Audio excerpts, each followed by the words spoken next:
विभिन्न बनावटों और सतहों की समझ को सुदृढ़ करने के लिए मैंने आज ये क्रिया आयोजित की है। इस क्रिया में मैंने खुरदरा, नरम, कांटे, मखमल, गीला, सूखा, चिकना, सख्त और नरम पौधे, ये सारी चीज़ें बच्चों को सिखाने के लिए मैंने कुछ चीज़ों का इस्तेमाल किया है। अब इस क्रिया को करने से पहले मैं ये बताना चाहती हूँ कि बच्चों को बनावट और सतहों की समझ होनी चाहिए, क्योंकि बच्चों को जब तक आप प्रत्यक्ष रूप से ये चीज़ें दिखाएंगे नहीं तो बच्चों को नहीं पता चलता कि कौन सी चीज़ नरम है, किस चीज़ को सख्त बोलते हैं, किस चीज़ को गीला बोलते हैं, किस चीज़ को सूखा बोलते हैं। वो सारी चीज़ें बच्चों को सिखाने के लिए हमें ऐसी ऐसी क्रियाओं का विकास करना चाहिए। तो इस क्रिया के लिए मैंने इन चीज़ों को चुना है। अब इन चीज़ों के माध्यम से मैं बच्चों को ये सारी चीज़ें सिखाऊंगी। तो शुरू करते हैं। ये जैसे मैंने एक प्लेट में सारी चीज़ें रख ली हैं। अब सबसे पहले जैसे मैंने खुरदरा लिखा है। अब खुरदरी चीज़ क्या होती है, तो बच्चों को सबसे पहले ग्रुप में बिठाएं।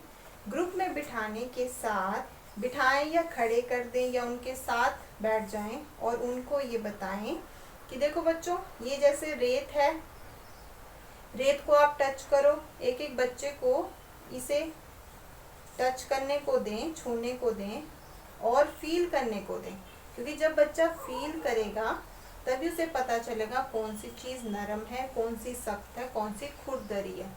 तो बच्चों को रेत दें या छोटे छोटे पत्थर के टुकड़े दें। इससे बच्चों को पता चल जाएगा कि हाँ, ये चीज़ क्या है, खुरदरी है। और इससे क्या होते हैं, हाथ खराब हो जाते हैं। तो इसको मतलब हाथ नहीं लगाना है या इसके साथ बेशक खेलें, पर खेलने के बाद अच्छी तरह से हाथ धो लें, नहीं तो हाथ क्या हो जाते हैं, फट जाते हैं। इसके अलावा खुरदरी चीज़ के लिए मैंने रेत का इस्तेमाल किया है दिखाने के लिए। आप छोटे छोटे कंकड़ का भी इस्तेमाल कर सकते हैं। इसके बाद नरम चीज़ बताने के लिए मैंने आटे का इस्तेमाल किया है। आटे की लोई ली है। इस आटे की लोई को बच्चों को दें और बच्चों को इसके गोले बनाने के लिए दें। बच्चे जब इसके गोले बनाएंगे,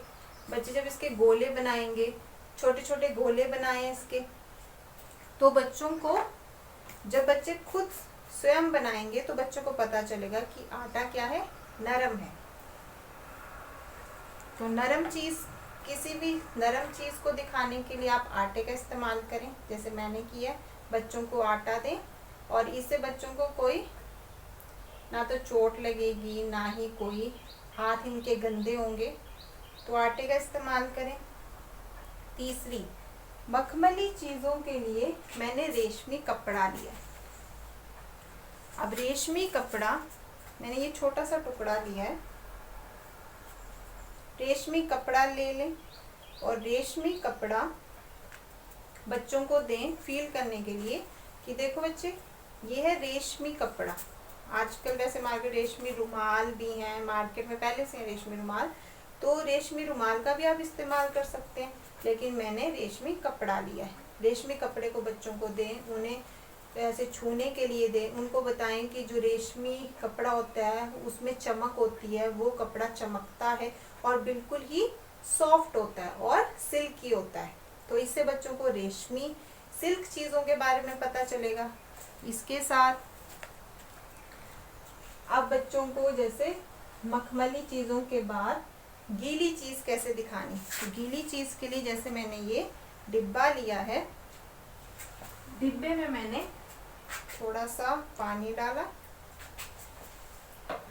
और बच्चों को सूखा कपड़ा दिखाएं और सूखे कपड़े को पानी में डुबो दें। पानी में जब वो डुबोएंगे, खुद करने के बाद ये बच्चों को भी क्रिया करने, एक एक करके बच्चों को ये क्रिया करवाएं, ताकि वो पानी से गीले भी ना हो और एक दूसरे के ऊपर पानी भी नहीं फेंके। तो ऐसे करके बच्चों को दिखा सकते हैं कि ये देखो, ये क्या है, इसको गीला कपड़ा बोलते हैं। उनको ऐसे टच करने को, फील करने को दें कि इसको गीला कपड़ा बोलते हैं। गीले कपड़े के बाद आप सूखा दिखाना है तो उनको ऐसे सूखा कपड़ा दिखा सकते हैं। जैसे ये मैंने सिल्क का रखा तो ये गीला नहीं है, तो ये ऐसे एक हाथ में गीला कपड़ा दें और बोले इनको टच करके फील करो ये कौन गीला है कि सूखा है, और एक तरफ सूखा कपड़ा दे। फिर बच्चों से पूछे कौन सा सूखा कपड़ा कौन सा गीला है। इस तरह से ये क्रिया करवाई जा सकती है। इसके साथ साथ सूखे के साथ आप चिकनी चीज़ों के लिए, जैसे चिकनी मिट्टी, मैंने चिकनी मिट्टी का यूज़ किया। बच्चों को दिखाई जाए कि चिकनी मिट्टी कौन सी होती है। इससे क्या करते हैं, चिकनी मिट्टी से आप खिलौने बना सकते हैं। चिकनी मिट्टी से आप चूल्हा जो होता है, अक्सर गांव में या लोगों के घरों में इस चिकनी मिट्टी का यूज़ करके चूल्हा बनाया जाता है। कई बच्चों के जो गांव में रहते हैं, कई बच्चों के घरों में मैक्सिमम चूल्हा होता ही है। तो वो किस चीज़ से बनता है, चिकनी मिट्टी से बनता है। इससे आप अपने खिलौने भी बना सकते हैं।